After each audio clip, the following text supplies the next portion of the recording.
Amen. Acclamons le Seigneur. Il mérite nos acclamations ce soir parce qu'il est merveilleux. C'est par la grâce de Dieu de se réunir encore ce soir en ces lieux. Parce que dans la bande comme sous bazalaki sous-informé na événement où il y a au Salama depuis le vendredi qui nous le lot. Alors c'était le vendredi, je vois qu'il y a alerte moko hôtel de ville à Tindaki, document moko ya mise en demeure. Et cela signifie que il fallait lundi ou bien le long mercredi, baya ko démolir bâtiment au nyonso. Alors ba propriétaire ba parcelle oyo basalaki recours bakotisaki lettre bakutana na ministre. Alors le ministre a dit que pour le moment bakobuka na mte mais bazoko pour étudier dossier yango. Alors le samedi là qui n'a pas une nouvelle yango de chacun ngai makasi. Maintenant on a bondeli Nzambe apesi ya makasi et na moni yango normal. Nazongi na ba message na ba vision na ba prophétie oyo Nzambe alakisaka mpona église, une grande église. Totongi un grand temple mais na esika oyo te. Et na bande déjà kosolola koluka les voies et moyens mpona kopesa solution mpona église. Nzambe asungaki tozwaki mwa baebisika oyo ena kozala pour en attendant kosala baintercession avant tozwa esika mpona kobâtir temple. Alors depuis le dimanche natikala na groupe moko restreint fai na communiqué bango nde topanzanaki dimanche wana na ndenge tozalaki toujours à l'éveil ya kozela décision wana l'état abaki na koarrêter. Alors ce n'était pas facile, il faut avoir la foi. Et pour les uns bandimani lisusu te, mais pour les autres bazalaki toujours na foi. Même la dernière minute tozalaki na foi parce que lundi nazalaki en intercession, mardi biso tolali awa to biso babuka bakuta biso sur place. Et le matin le mercredi et tozwi nouvelle ya malamu mpona koloba ke dossier na maboko ya ministre de tutelle mpona koétudie yango. Et ce que j'ai compris, il faut aussi ma circonstance comme telle ekomaka parce que on découvre na kati na yango qui est avec toi ou bien qui n'est pas avec toi. Parce que ça fait un peu mal lorsque vous communiquez une nouvelle à passer. Moment même le téléphone, même des passages, tu dois manifester. Et on comprendre que le royaume de Dieu n'est pas facile. Et dans une histoire à Jésus, lorsque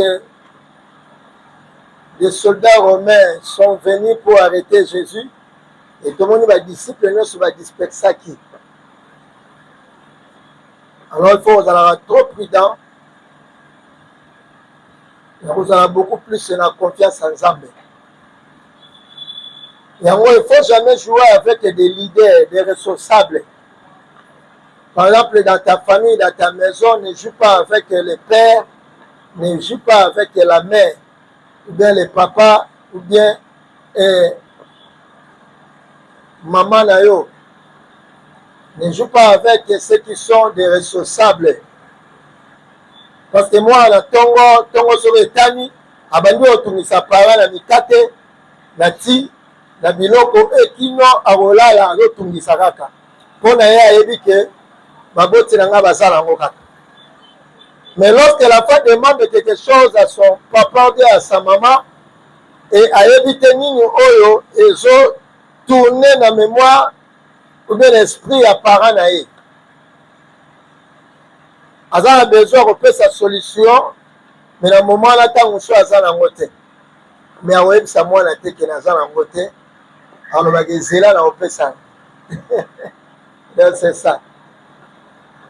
Alors Dieu merci parce que pendant la nuit, pendant qu'on passait la nuit ici, on priait.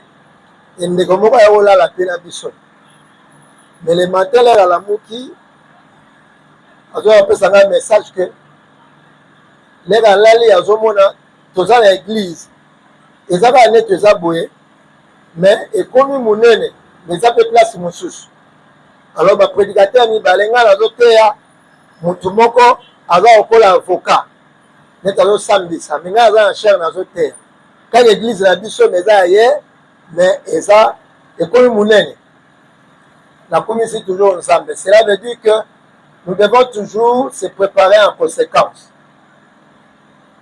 Parce que le dossier sur dans le message à l'État, pour que ça te va bosser. Les Awana, je vais au CPLA, je suis sous 200 ici. Alors, ils ont un avertissement. Parce que oui, ils ont deuxième fois. Dans l'année 2012, il y a un moment général Kanyam. Wana ko tuzaki événement suka po ya yaki na matériel nyonso ba yepela po babu o ko tela batindi lettre to moni bango te mais akanya mapela ba ya kasko sene ezalaki bato batala la église papa moko père sonama akufa déjà aye netu lelo ba buka lobi aye lelo na poko ali pasteur o sambela sambela nzambela aloni wa obuka ali azo prier lobi tongo etani vers 10h kanya maye place batie police banda komo ezalaki wana na lieutenant mo ya police pa tongaka wana babuki wana na bakomi na nko ya batima na biso kanya mabi bobuka te basote baye obuka après église hôpital ya le Jourdain babuki bandako ezala kuna na poko affaire ba disait papa wana ye papa comment papa Claude aya apesi ngambo tabi passer au sambela solo pourquoi parce que nzambe nda tambusa na église akotika biso te en débandade mais akopesa solution alors basigne ba message et ba révélation pe na ba avertissement oyo ezotalisaka il faut que se préparer en conséquence et par conséquent déjà le mois de mai tobanda koluka déjà place ya construire temple wana mbongo banga otonga likolo awa baotonga yango su awa te amen parce que projet wana eza mwa mbongo ebele ya 21 000 $. alors place tokozwa esika totonga nga ya monene tosombi na babiloko nyonso kutu bambongo mosusu ekotikala amen donc na mois de mai déjà tocharge bacommissionnaire balukela biso espace ya kitoko mpona kose préparer babuka te etali biso te amen donc c'est ça il faut avoir la vision na confiance na moto abengi biso ezalaka bien mais ezalaka mpe mwa signe ya consolation ya kofortifiaka oyo ezali les responsables parce que soki eza na eloko nalingaka nzambe mingi eloko nalingaka mingi koleka eza nde nzambe liboso amen liboso nzambe après ça famille na nga et nsima église alors nous devons avoir les soucis de l'œuvre de Dieu même des serviteurs de Dieu même pas un appel, même pas un passage. Non. Non. Ngalobi na ozala pete, l'église ekufa te. Ba certificat oyo sala oyo eza pona bino et jeunesse oyo ezoboya. Mais faut nyonso tosala. Lobby biso tokoleka, église au continuer, musala au continuer, parole devait retikala et tokosalela ensemble jusqu'à l'avènement du Christ. Et ça important, très important.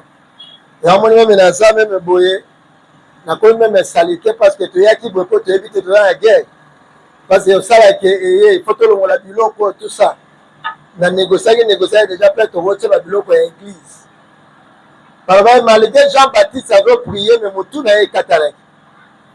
Il y a d'autres choses à pour prier, mais ça va décider et ça m'a bongo. Donc ça a choisi. Mais il faut s'habituer là-bas, circonstances sont. L'objet est comme la pauvre, on a bonne police, on a tous les maisons, l'État, vous avez information. Un pasteur, vous savez, mais l'homme, on a pasteur, à Tababouki. Mais l'église est confiée la montagne. Ah, là, c'est pas là. Parce que l'église est ailleurs et Zanga. Même la tête, la scène, c'était au Sambé. Au Sambé là. C'est ça le royaume. Donc, c'est ça. Bâtiment et ça, Zambété ou bien église était. Église et Zanga nayo. Nde et l'autre ça là que place yo. Bâtiment mon aho que c'est église parce que église nde zo ya ko sangana. Baobe yango lieu de prière. Et si que l'église est sangana.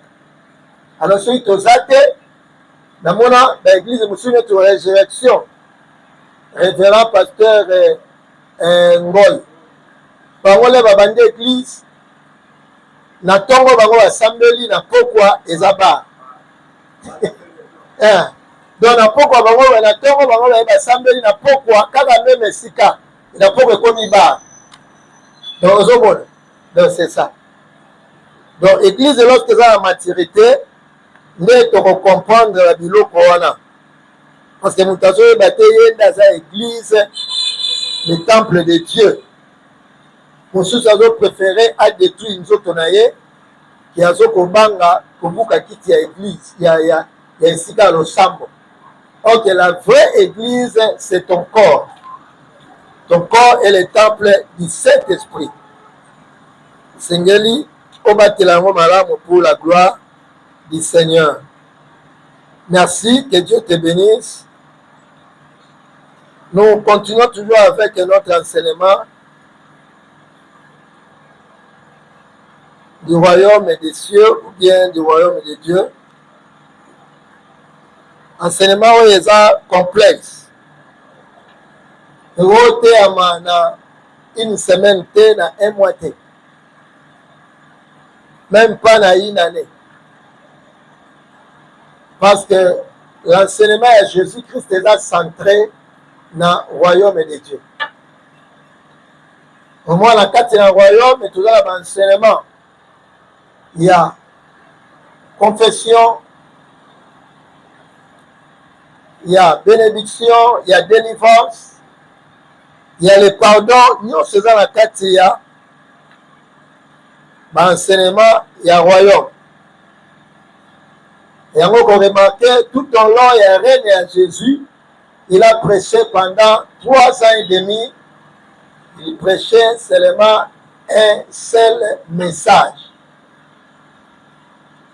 Et le message de Jésus était centré sur le royaume de Dieu. Aujourd'hui, l'Église, pour vivre la quatrième objectif. Nous croyons que si nous prêchons les mariages, nous prêchons les bénédictions, ne toko attirer batu, ne batu bako vanda, ne batu bako sepela, ne kozala lokumu pona nzambe yango te. Or la kati na bansenyema ya royaume ezoko insere nyonso tokozala nango comme bosenga ou bien posa. Parce que nous sommes dans la carte du royaume. Lorsque nous parlons du royaume, on voit un pays dirigé par un roi.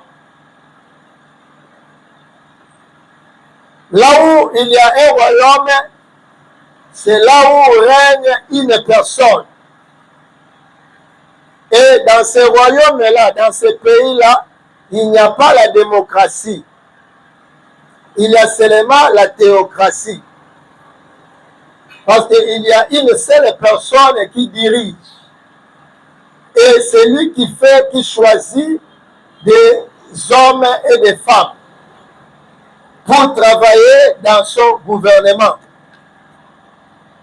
Alors, comme il est roi, il y règne, et son royaume reste de génération en génération, toujours dans sa famille. Celui a Koufi, prince a remplacé, celui prince a comme roi, moi un prince a remplacé, et ainsi de suite. Parce que dans le cas, il y a un royaume. Où la première vote était. Dans le contexte de l'église, nous parlons du royaume et de Dieu. Et dans le royaume et ensemble, c'est Dieu qui appelle. C'est Dieu qui investit. Lorsque tu es le fils, tu es la fille du royaume, alors il faut la errer. Parce que ton père est roi, yosa princesse, yosa prince. Alors quand papa nous a roi, attaque prince, attaque princesse, au Kozanga et l'autre côté. Amen. C'est ça l'image que nous devons avoir, nous les enfants de Dieu. Parce que notre Père est roi. Comme il est roi, je ne manquerai de rien. Yango David a compris qui. Alors oui, l'Éternel est mon berger, je ne manquerai de rien. Même si je marche dans la vallée de l'ombre de la mort, je ne crains rien. Car sa houlette et son bâton me rassurent. C'est ça l'attitude d'un enfant de Dieu. Il ne craint pas parce qu'il est le fils, il est un enfant du royaume. Et son père est roi, il est là pour lui protéger. Lui donner tout ce qu'il a besoin. C'est ça, l'image. Il y a moi dans l'ensemble, au Seigneur, Azalango. Un royaume sur le plan doctrinal, christianisme, c'est un lieu de béatitude. Un lieu de béatitude paradis. Yahweh Jésus a dit, mon royaume n'est pas de ce monde. Vous n'êtes pas de ce monde. Et je suis allé préparer des places pour vous au royaume de mon Père. C'est ça l'image à Balanzam. Tu es appelé être un enfant de Dieu. Tu es appelé pour servir Dieu. Comprendre que je suis appelé premièrement pour hériter le royaume. Parce que si on comprend en côté, il y a un moment où les chrétiens sont là, ça dit n'importe quoi. Toujours va situer dans côté. Or, en réalité, chrétien charnel n'existe pas. Parce que si tu es charnel, aucun gars en fait. Or, ou bien aux arts spirituels, ou bien aux arts animal. Païen. Parce que ça, on a charnel, on a ni chaud, ni froid. Bible dit, je te vomirai. Il faut avoir une position dans le Seigneur. Parce que tu ne peux pas suivre 2 mètres à la fois. Le message de l'évangile vient pour amener les gens à la repentance, à la conversion, aux confessions du péché, au pardon, de pardonner. Le royaume. Et tu vois qui bénit le passage à Rabbin Jaboni, après ce qui par exemple belé. Un enfant du royaume, avant même, à l'enlever sur la terre, à vivre déjà le royaume. Parce que si tu es un enfant du royaume, tu vivras la paix, tu vivras la joie, tu vivras la justice. Pendant que tu es encore sur la terre. et tu commenceras à vivre les choses du royaume. Parce qu'aux alliés, la carte alliance, tu es un enfant du royaume. Le royaume de Dieu ou bien le royaume des cieux, tous les 4 évangiles et l'obéli yango. Un seul évangile a marqué différence. Les évangiles n'ont marqué différence. Matthieu a bien yango, royaume des cieux. Mais Marc, Luc et Jean, par exemple, l'obéli yango, le royaume de Dieu. Royaume des cieux, royaume de Dieu, et ça va en ndengemo. Ou bien royaume de Jésus-Christ. Ou bien royaume de notre Père. Et ça va toujours la synonyme. Eloko moko. Alors, ce royaume des cieux, ou bien royaume de Dieu, ce concept est centré du christianisme utilisé dans les 4 évangiles, qui signifie le règne souverain de Dieu et sa présence active plutôt qu'un lieu géographique. Donc, ici, quand présence en Zambé ezali manifeste. Et tout le monde est en l'ancienne alliance.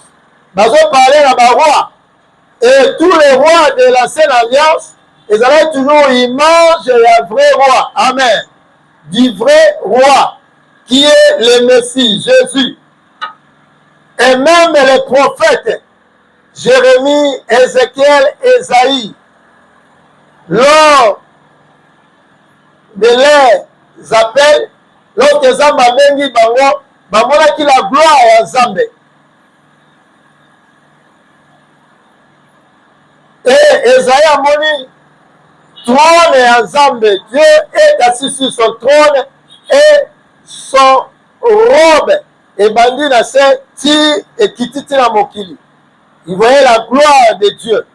Le roi assis sur son trône. Bazui la révélation wana. Et lorsque mon cœur a vu la révélation, il y a bongo et royaume des cieux, et moyen à ça dit n'importe quoi et aux alatés.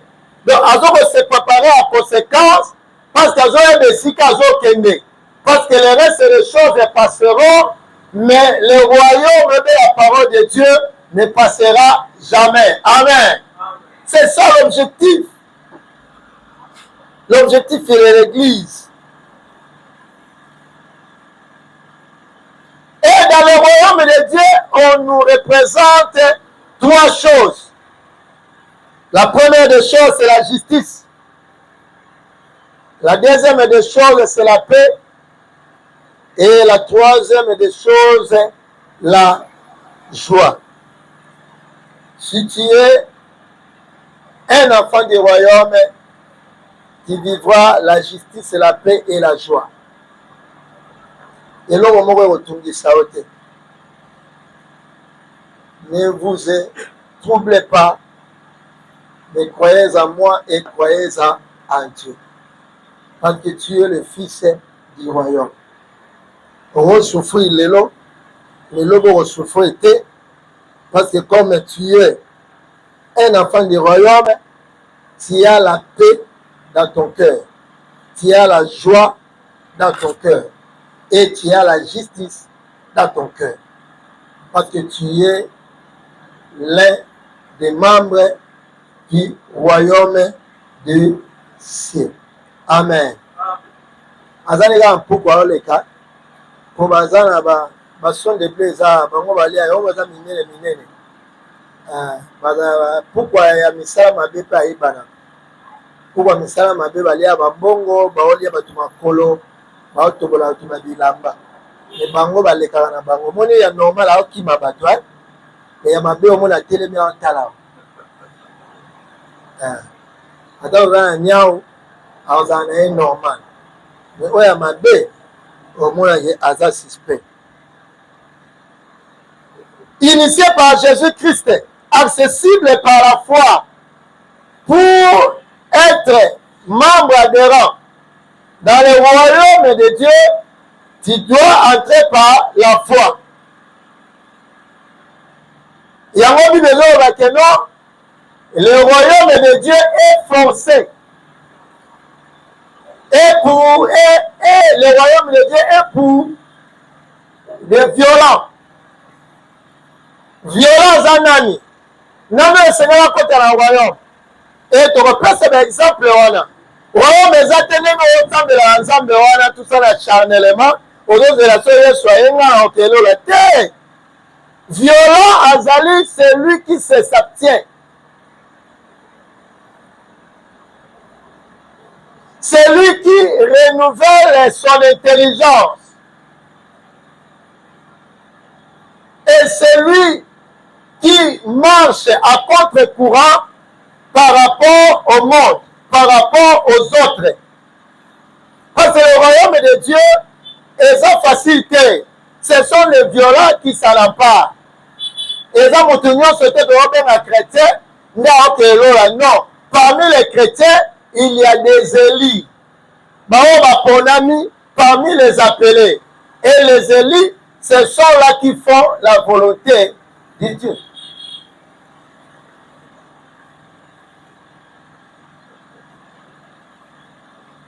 À partir du mois de mai, protocole, déjà, banani dans la salle à protocole. Dans la protocole. Donc, ce qui est joué dans le protocole, bino boye au salaté. Bon, vendre, dans la situation, on a mon situation. Et puis, on a mon olongolango. Ça ne se fait pas. Jour et à qui le protocole maillé, toujours en retard, toujours bon misaté, biso to lali à waka, biso ne to tandi, biso ne to komboli, biso ne. Non. Il y a un moment que vous avez un pasteur humble. C'est une promesse. C'est une promesse. Au niveau de la visionnaire, on a placé là. Après, mes actes, c'est un peu ça. C'est un peu pasteur, il y a un place, on peut ça. On peut ça. Si vous êtes au peu, soit au peu, un mois. Kamba bisona.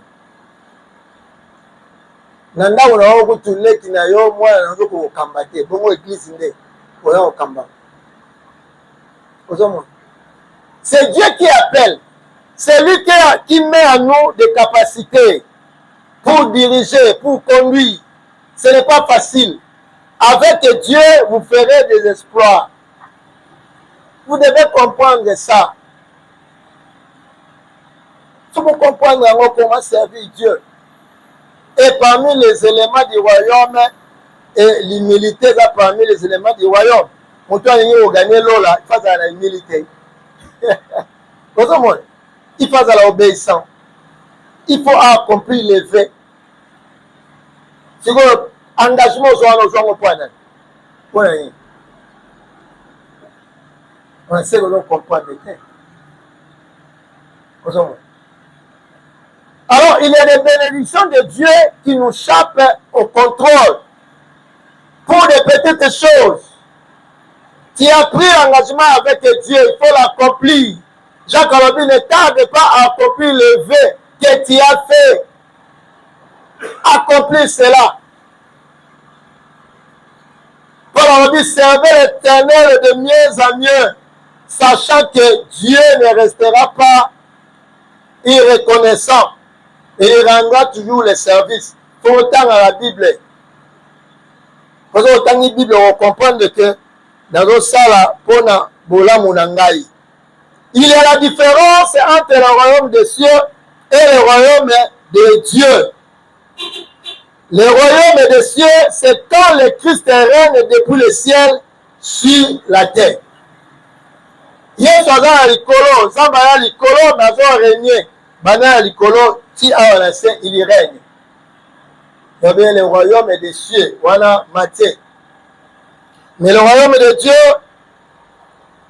tandis que le royaume de Dieu, c'est quand Jésus règne sur la terre.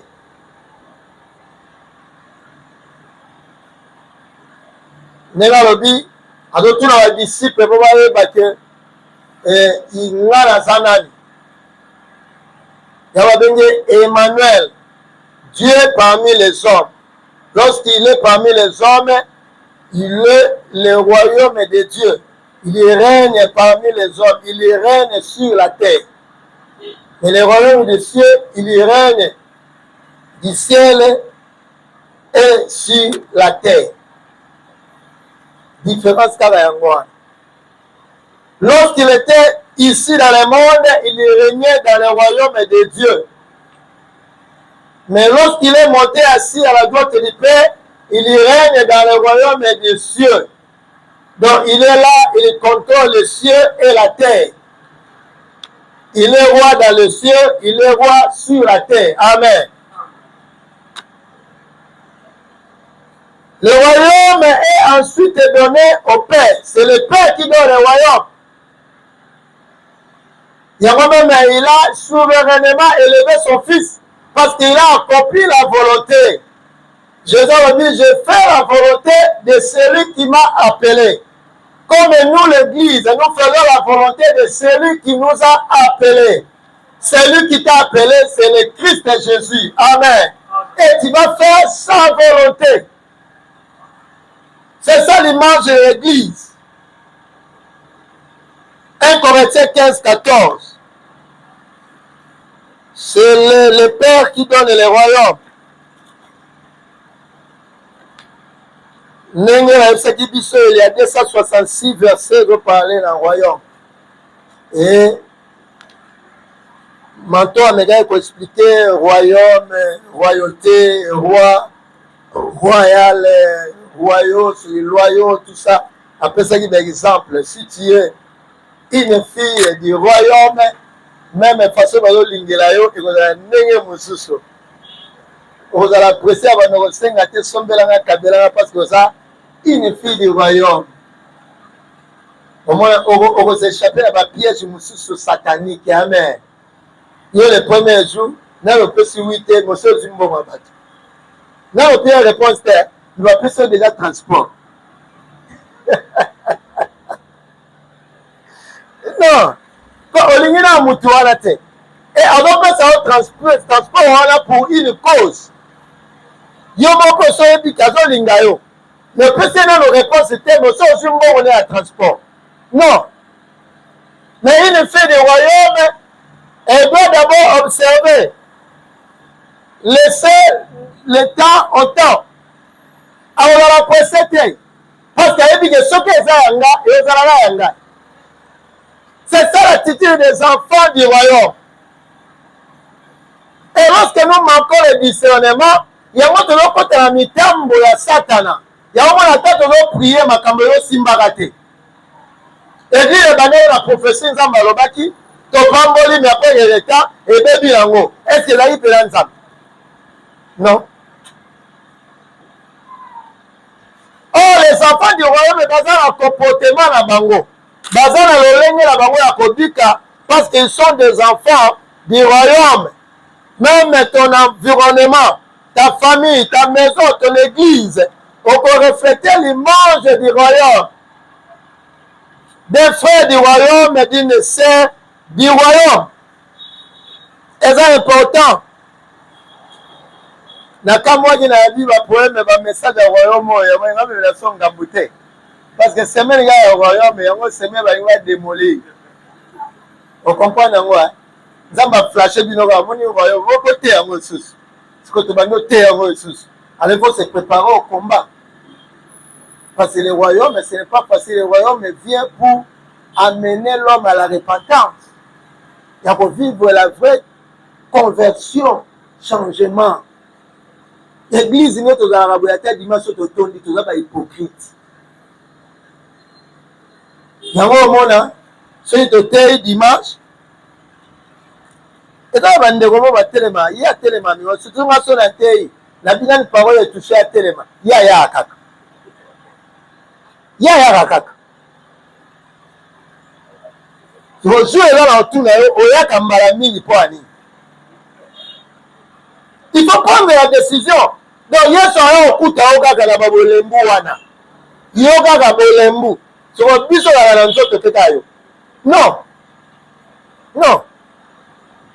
Le royaume est réservé aux violents. Parce que si Yesu oyo okuta ye na été à faiblesse wana ok non la te. Yango il faut avoir toujours bien préparé. Sans la sanctification, personne ne verra l'Éternel. Sans la sanctification. Donc les enfants du royaume se sanctifient du jour au jour. Kolanda biloko osala matin ya bapayen, baserviteur payen, bachantre payen, bafrère bapayen, basœur bapayen. Mais imitez Jésus. Imitez Jésus.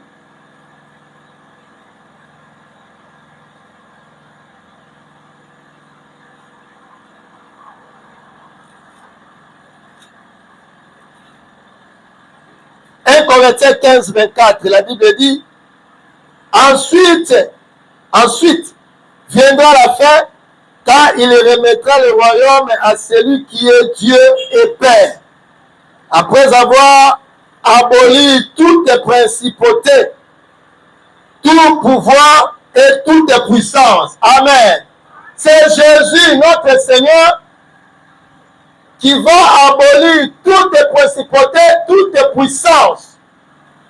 Parce que ce n'est pas à nous à combattre avec le diable. Mais c'est Jésus qui est à toi, c'est lui qui va combattre avec le diable. Yango, tu dois garder Jésus dans ta vie pour te longa bitumba ya bandoki ya bamagicien mokili oyo elongo na Yesu. Amen. Et soki aza te okozalaka moto ya bolembu ti Yesu akoya okeli felo na bolembu wana. Mais serait capable, lorsque la Bible nous donne des exemples des personnages de la Bible, ils étaient de même nature avec nous. Babouaki Daniel et la force au lion, même le roi, il aimait David et Daniel. Azaki n'a pas regret, mais à cause de la loi de Mèdes et de Perse, parce que le roi a déjà signé l'ordonnance. Mais le roi a regretté. Abila Daniel, prie ton Dieu que tu sers avec persévérance à délivrer. Et le matin, Daniel a dit, j'ai prié le Dieu que je sers avec persévérance et il est venu me protéger. Amen.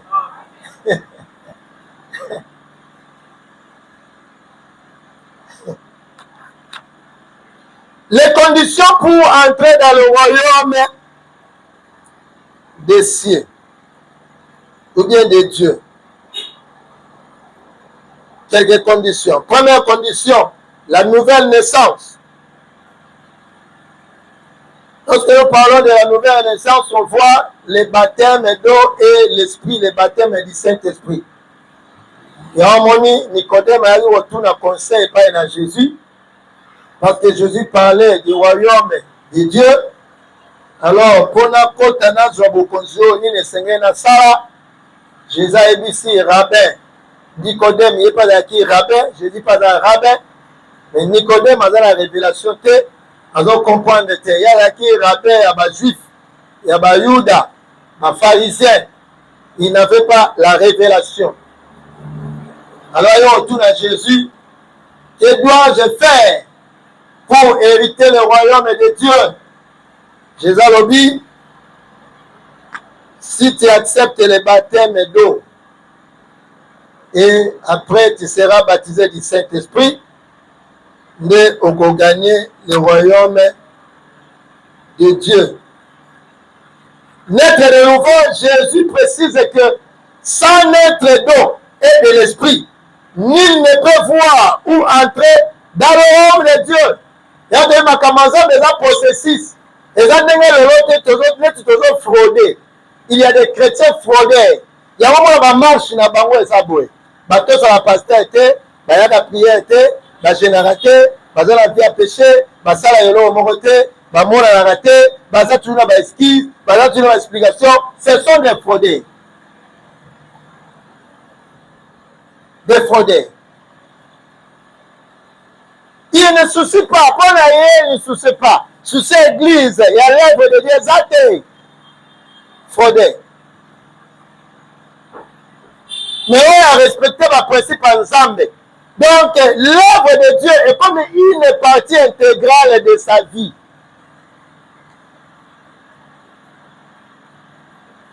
Donc, on a battu sur Esther, Babino, Maïe, Nazarene, mais citation, il faut que l'on a bilamba qui règne, nala, on a cela, le Kanzambe.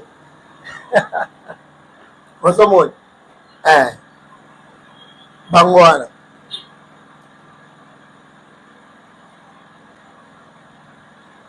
Si tu ne nais pas de l'eau ou bien de l'esprit, royaume de Dieu, ça te prend na yo. Il faut la signe. Il y a confirmation et appel na yo.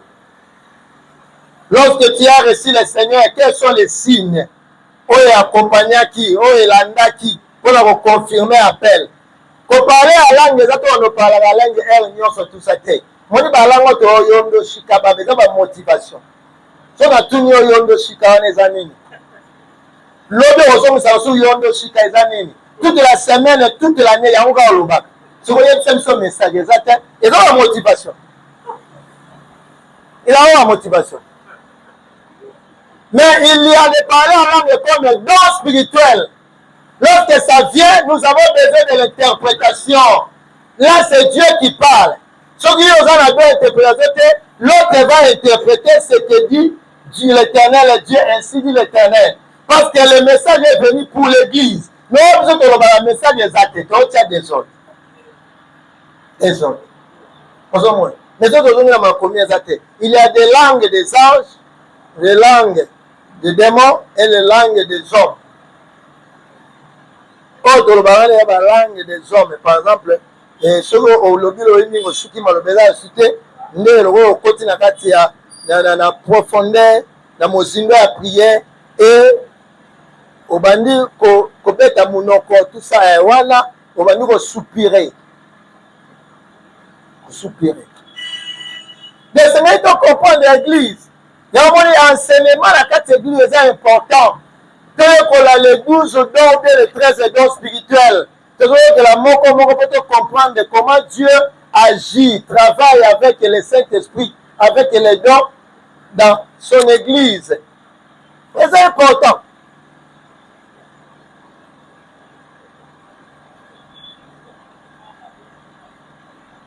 La nouvelle naissance, c'est la première condition. Deuxième condition, la foi en Jésus-Christ. Parce que celui qui n'a pas la foi en Jésus-Christ, autorité, le royaume de Dieu. Alors, le royaume de Dieu est seulement quand tu es fiti. C'est aussi dans le présent. Pendant que tu vis encore, tu es l'enfant de Dieu, tu vis déjà les choses du royaume. Entre autres, Zamba Bengio. Et l'autre Zamba Sala.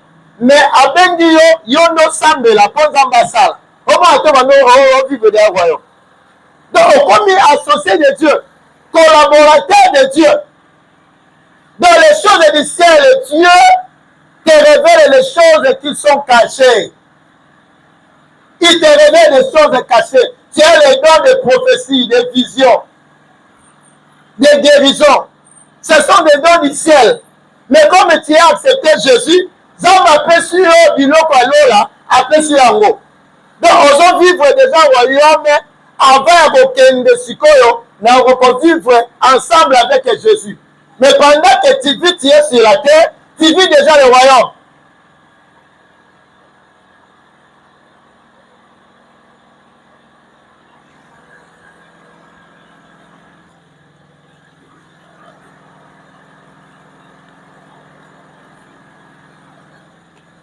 La prise exemple à royaume. Quand la banque à Ria, banque à Ria, on a associé à la western, dans la monnaie écran. Si vous montez à tenir un $100, la monnaie est pétée. Je peux s'engager par témoignage. Comment on peut un témoignage mobile, je vais passeport, tout ça, mais ça sali. Abilé sur le sambe à la ligne mobile, na la approndi. Mais je vois la laïté. Abi pasteur na yoka. Na yoka nzamba lolokumu mbasa na ebite vie na osuka ndenge ni. Souvent la famille nanga mutala na poto azata tinela nga $100, mais nzamba pesenga batu ya royaume.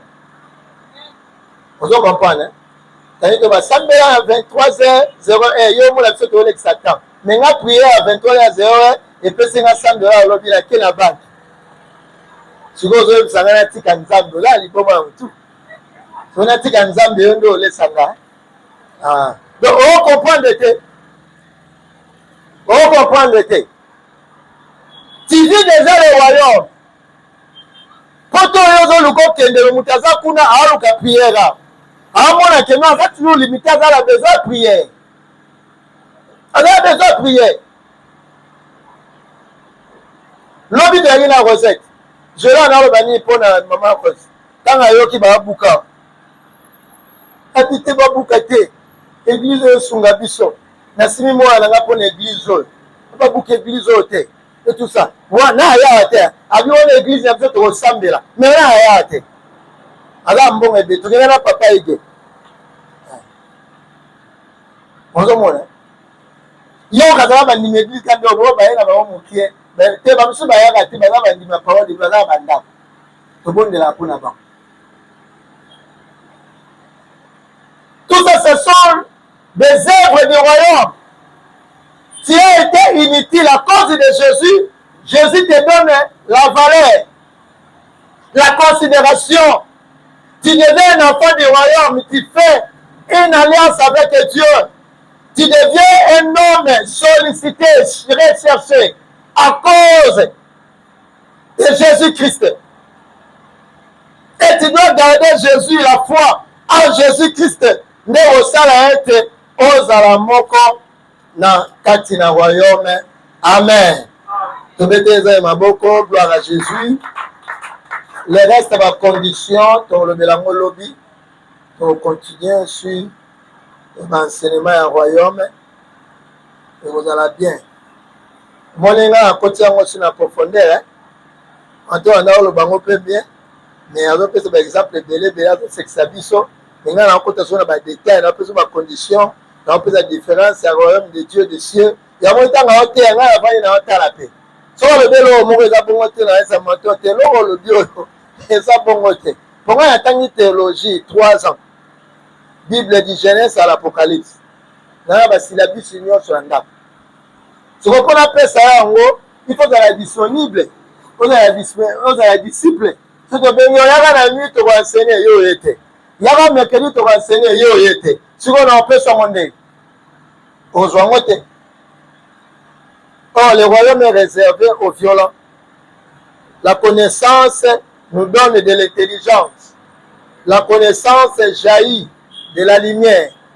Ténèbres on a vu lorsque on acquérir connaissance, nous devons éclairer. Pour en obanga soutien, pour en connaissance, pour en intelligent. Amen. Au bon de pas dans Zambé, Zamba sala bisongolo, tozala bana ya royaume, basali ya royaume, de refléter l'image à Jésus sur la terre, l'image des enfants du royaume, parce que notre Père, est roi, et nous sommes des princes, nous sommes des reines, des princesses, et l'eau comme on sanga bisote, le candidat à royaume, à to Béli, Zamba ko pesa guérison, à to Sangi, Zamba ko pesa bilei, ozoluka musala, Zamba ko pesa musala, parce que za mwana ya royaume, ozoluka libala, ako pesa libala kitoko, parce que les restes des choses, nyonso ya kati ya royaume, ozala posa mwana, na royaume ya Nzambe, bana bazali, ako pesa lokola Anne, ako pesa lokola Sarah, Zambe wana, ako révéler ma bonne famille, ako pesa esa bitumba, ya bandoki ya famille, ya quartier, na mama masebi tango likolo na yo, mama zona kila mama me, comme Dieu le fils et le fille du royaume, Zamba ko pesa yo victoire, ako élever yo, ako faire asseoir yo, avec des grands, ako revêtir yo la puissance, bonne na imai na Nzambe, tomate Yesu, ngai na ndimeli yo, naza mwana ya royaume, nabika esengo ya royaume, nabika kimwa ekimia ya royaume, nabika bosembo ya royaume, omondeli na mokolo ya Yesu.